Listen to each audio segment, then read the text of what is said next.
and welcome to Macros with Mythili, our weekly program that takes a hard look at all the recent macroeconomic issues and developments in India and overseas. Did I say recent?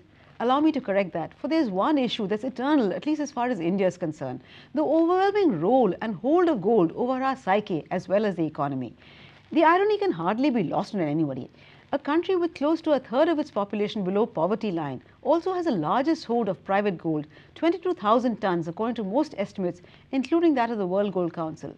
Repeated attempts by previous governments to induce households to part with some of their gold and put it into more productive use have failed. However, that has not stopped the Modi government from floating its own variant of a gold monetization scheme. Will the new scheme, which is in the last stages of finalisation, prove any more successful? What are the pluses and minuses? How can it be tweaked to give a better outcome? To discuss all this and more, we have with us perhaps the best brains on the subject, Mr. PR Somasundaram, Managing Director, India, World Gold Council, G. Padmanabhan, former Executive Director, Reserve Bank of India, and Shyam Srinivasan, MD and CEO of the Kerala-based Federal Bank. Welcome to the show, gentlemen. Mr. Somasundaram, if I can start with you as somebody from the World Gold Council. What is it with Indians? What explains their obsession with gold? And is it a peculiar trait only of Indians, or is it an Asian trait which cuts across countries? Well, I would say it's a global passion for gold. It is the way we hold gold and buy gold, which is perhaps different from the way the West buys and deals with gold.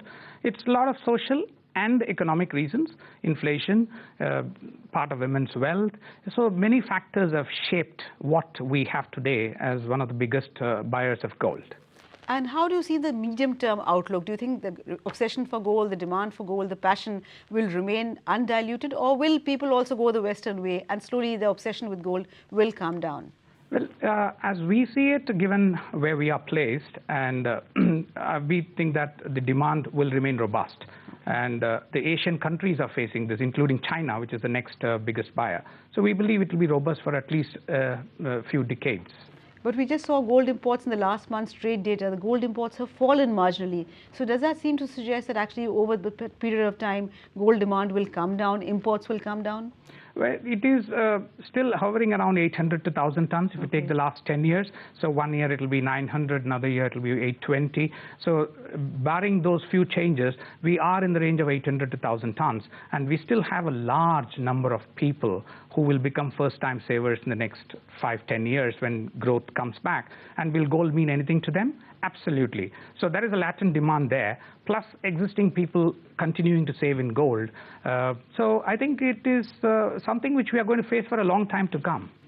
Padmanabhan is a former central banker. Does that distress you to hear that the obsession for gold will not change?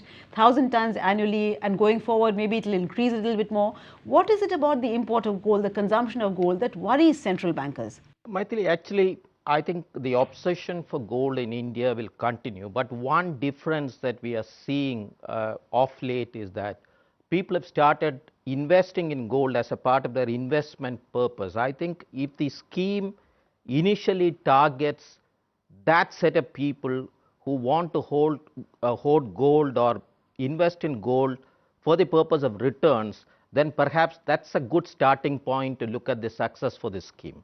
Actually, one of the reasons why this investment in gold has started off late is the kind of inflation that the country has been facing and the negative returns on the deposits that the people place for the banking system.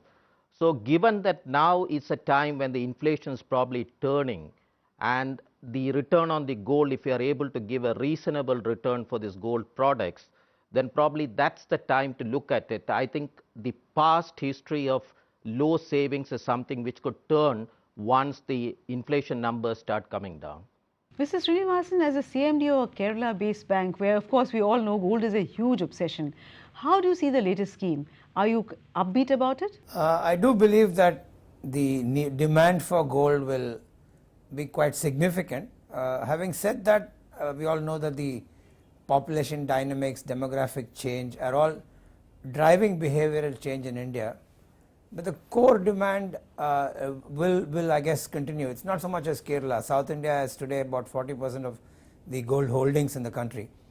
Yes, the demand will continue, but many other alternatives, as it appears, may start shifting, but the order of magnitude of demand may come down, but demand will continue, yes. Mr. Somasundaram, why don't people put money in equities rather than gold? It's a very interesting question. It is to say that the volatility, when you invest in equity markets, you wake up every day morning and you want to see how your portfolio has performed. Nobody takes their jewelry out every day morning and says, what is their mark to market today? That's a great thing. So you can't create an asset class like gold again. Okay. So why not use the passion? People save for gold in India and bring it into the formal system. Gold is a savings of the Indian households, but it's not getting translated into investments for the economy. And that's something which we have to bridge with all the knowledge we have at our command, and probably bridge this household savings and the investments needed by the economy using gold, which is an international asset. Now that's a challenge before us. One of the things is the gold monetization scheme, but we need to probably keep looking at this again and again. Padmanabhan, Somasundaram said that we have to live with the fact that Indians are going to be obsessed with gold for a long time to come.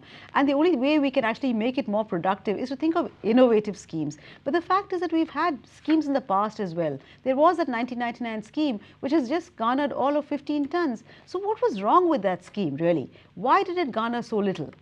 No, actually when we look at, whatever efforts that we are making to bring this gold out, I think let's not be obsessed with the past, because in the past, maybe because people were afraid of bringing this out, people had obsession with the gold, how this jewelry is going to get converted ever, and what is going to be the kind of disclosure requirements where they got this gold from.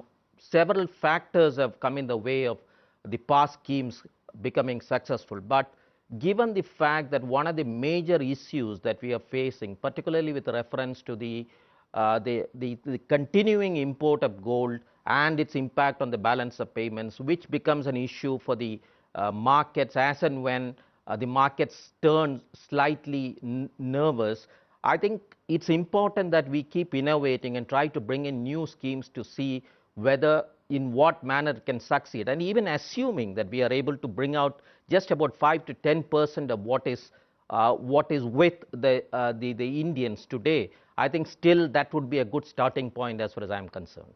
Okay, so let's not keep hankering and talking about the past. Let's think of what the future will bring. But I'm afraid on that note, we're going to slip into a very short break. But please do stay with us. We'll be back very soon. Welcome back. You're watching Macros with Mythili, and we're discussing the government's latest attempt to mobilize the gold that is hoarded in the private Indian households. But then before the break, we were talking, telling us about how just because the past schemes have not been a success, that doesn't mean that the present scheme, the latest scheme, which is still only in the draft stage, of course, will not be a success. So what are the main features of the scheme that you think put it at an advantage vis-a-vis the earlier scheme?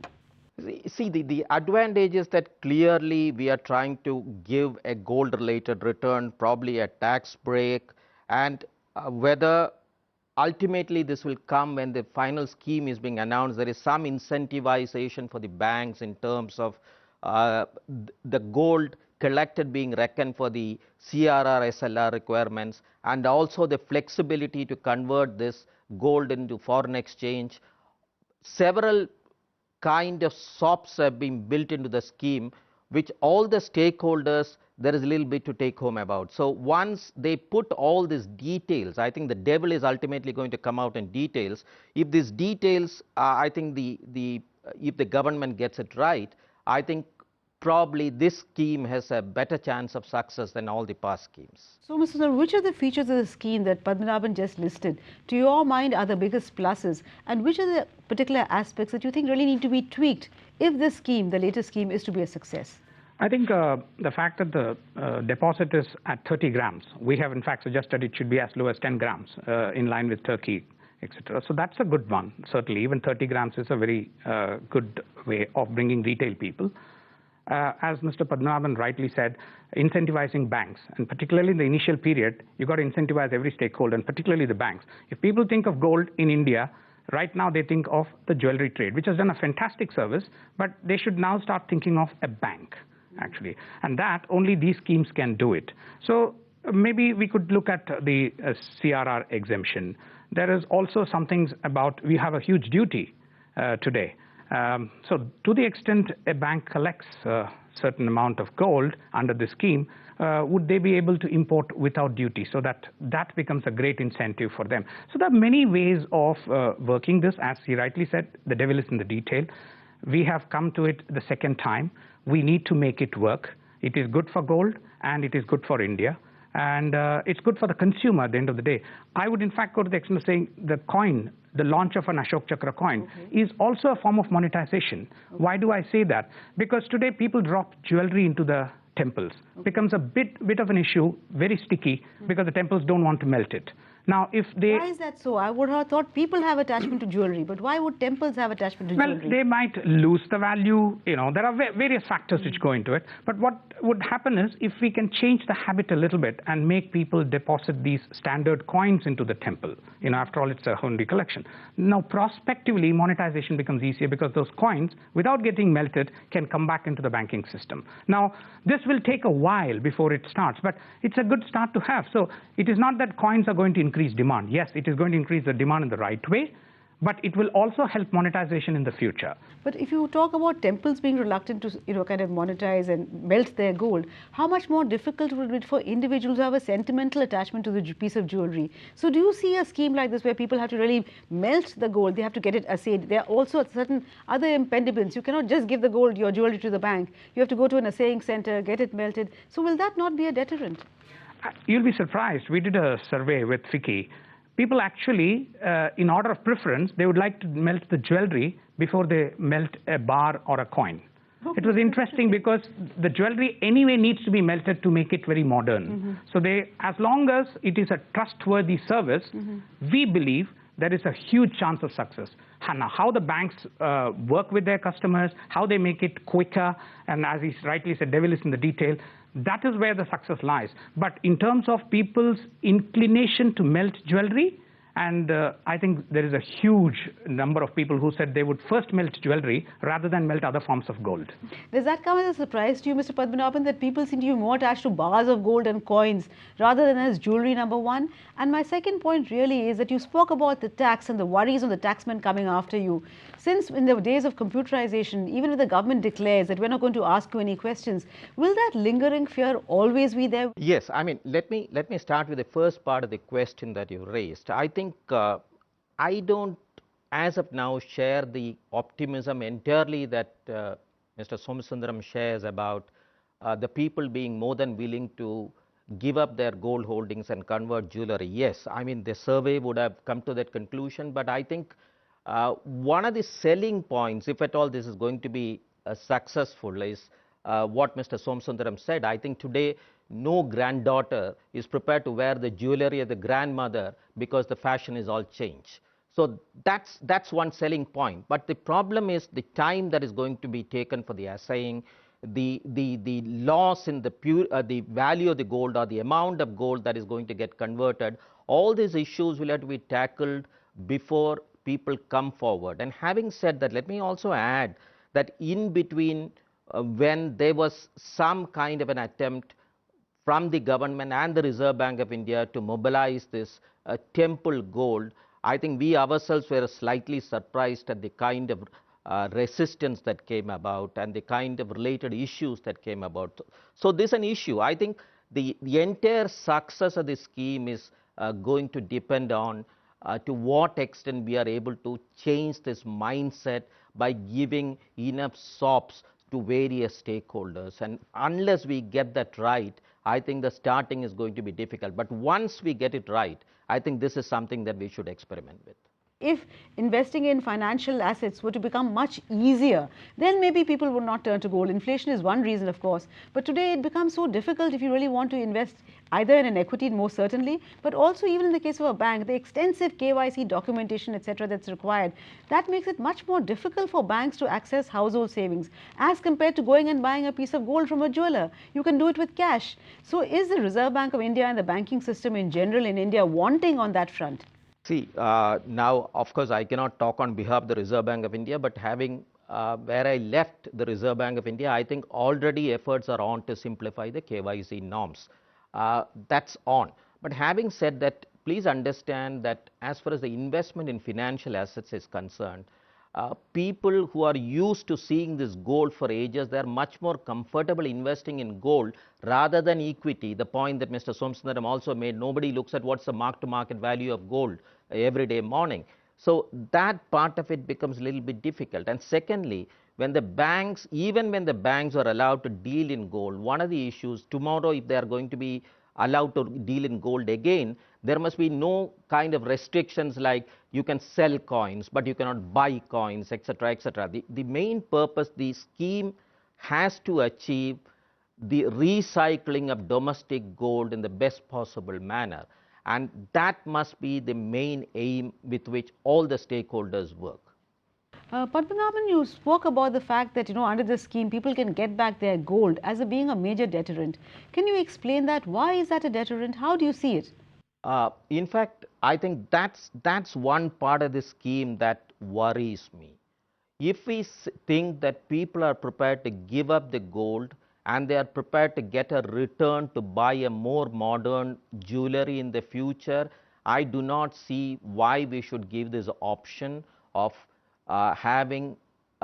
demanding gold at maturity. And as you rightly said, this raises a whole host of issues as to how the banks are going to manage the exposure, hence the price of gold, etc., etc., and where is the market for all these things. I think the whole host of issues will have to be taken care of. But ultimately, if we are able to convert this, say you get cash at maturity, then I see a great opportunity for the scheme beyond the gold monetization, because once we are able to get people to give up the gold for a reasonable return, this can become the basis for kind of even long-term finance for, let's say, even infrastructure.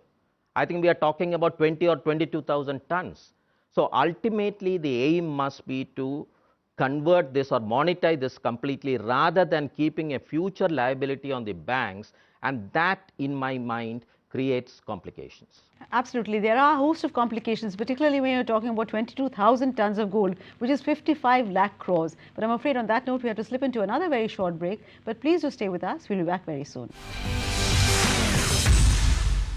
Welcome back. You're watching Macros with Mythili, and we're discussing the government's latest attempt to try and mobilize the gold and put it to more productive use. Mr. Somasundaram, you talked about Turkey, and you've seen the experience of other countries. How have they managed to monetize their gold? Turkey, if I remember, had an outstanding success in doing precisely what the government of India is trying to do. How did they go about it? As I said, partly it is to do with gold already stocked up. Okay. Partly it's also to change the way people want to buy gold. Okay. So Turkey has done pretty good work on that, got out 250 tons, of which 50 tons came out of existing stocks and 200 tons came out of stocks which otherwise they would have bought, but they were happy to actually put the money into the scheme. Okay. So that's again something we need to look at. As we start the scheme, people are walking in with their existing gold. That is one thing. Okay. But even prospective consumers who want to buy gold, they are running jewelry companies today have been running a lot of schemes. Now, should not banks be doing that? You put for 23 months, 24th month will be put by the person, and he gives you a jewelry. Now, those kind of schemes are well within the bank's scheme of things to run and to return in gold. I agree with Mr. Padmanabhan that you got to manage the risk there, but then banks in India have to start managing gold risk. India is a big gold buyer, and banks have to manage gold risk. Now, if you bring that institutional talent into existence, I think we will have a workable solution. And we also need to give people gold saving schemes in the banks. It's not necessarily with gold, but it is future gold. So these things will be very helpful.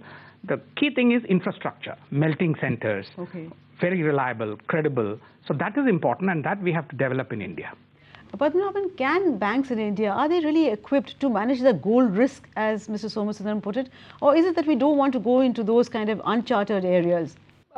As of today, if you ask me whether the banks have the expertise to manage the gold risk, then given the pattern that most of the gold that used to come into this country came in on a consignment basis, I don't think really the risk management is well developed as far as the banks are concerned. Maybe there are a couple of exceptions, but as a general rule, I don't think the ability of the banks to manage the gold risk dynamically is something which is well entrenched as far as the Indian financial sector is concerned. But having said that, there is no reason why that should not be experimented if that is the need. But the point in the whole scheme, one thing which I fail to completely appreciate is that if we are able to make the people give up the current holding of gold and convert it into a form through assaying, why should there be a provision for them to get the gold from the banks? They can go to the jewelers, they can go to anybody else and buy this gold. So why should the banks be a part of the scheme where they return this gold in the original form or the original weight to the depositor? This is something that probably needs to be nuanced. I'm not saying that that's something which should not be done, but probably needs to be nuanced much more.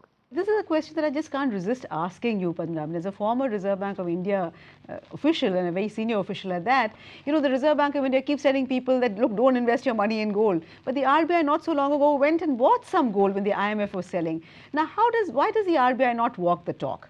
I think, Mythili, I think it's a two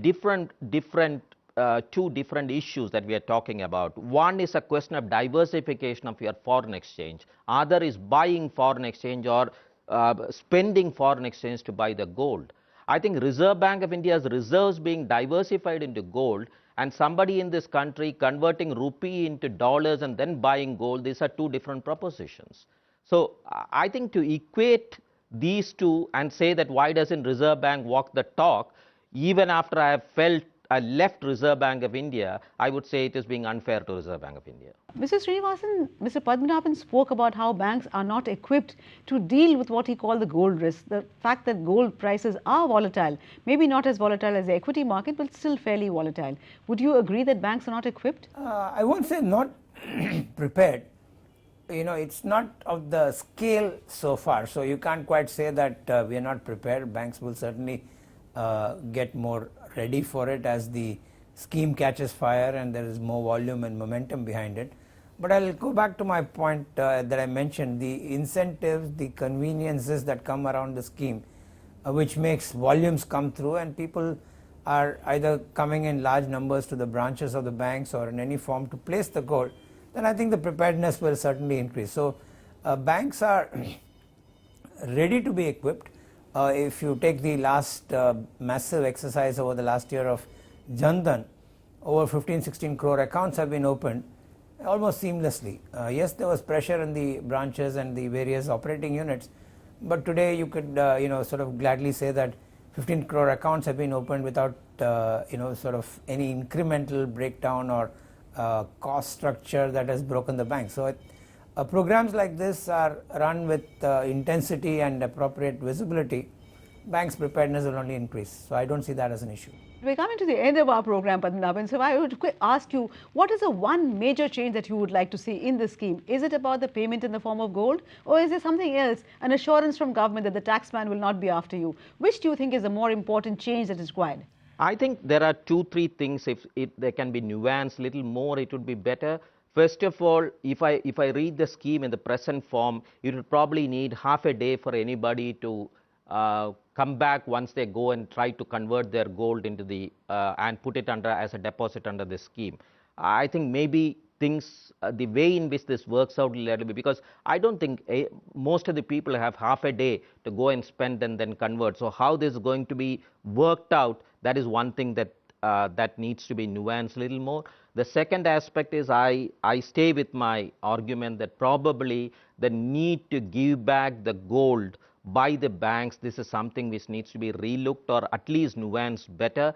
And the third is there must be very clear indication as to what is going to happen as far as the source of money is concerned for this gold that is being deposited. Unless there is some kind of a comfort, I think there will be reluctance on the part of the people to go out and say that this is the gold I have, convert this into a deposit. So this is an issue which needs to be thought through.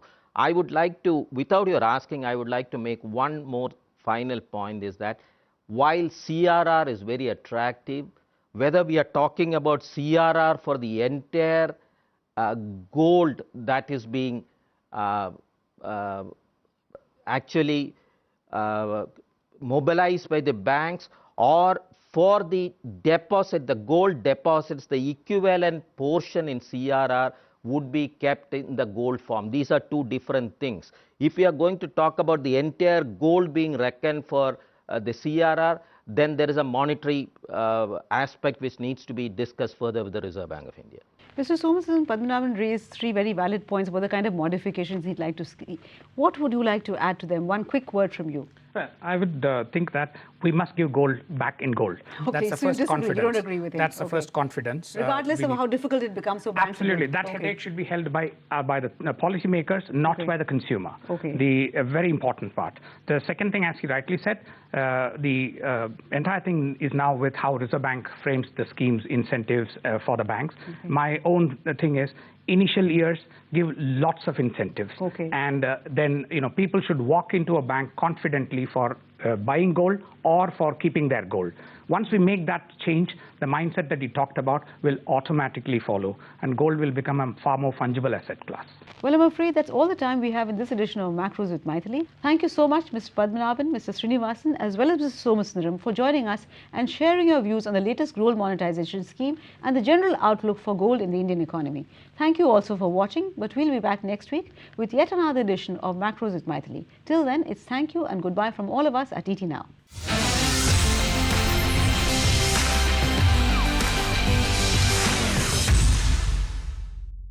Find us on Facebook at facebook.com/etnow and don't forget to click the like button. You can also follow us on Twitter at etnowlive. To stay updated with all our programming, hit the subscribe button on our YouTube channel by logging on to youtube.com/user/etnow.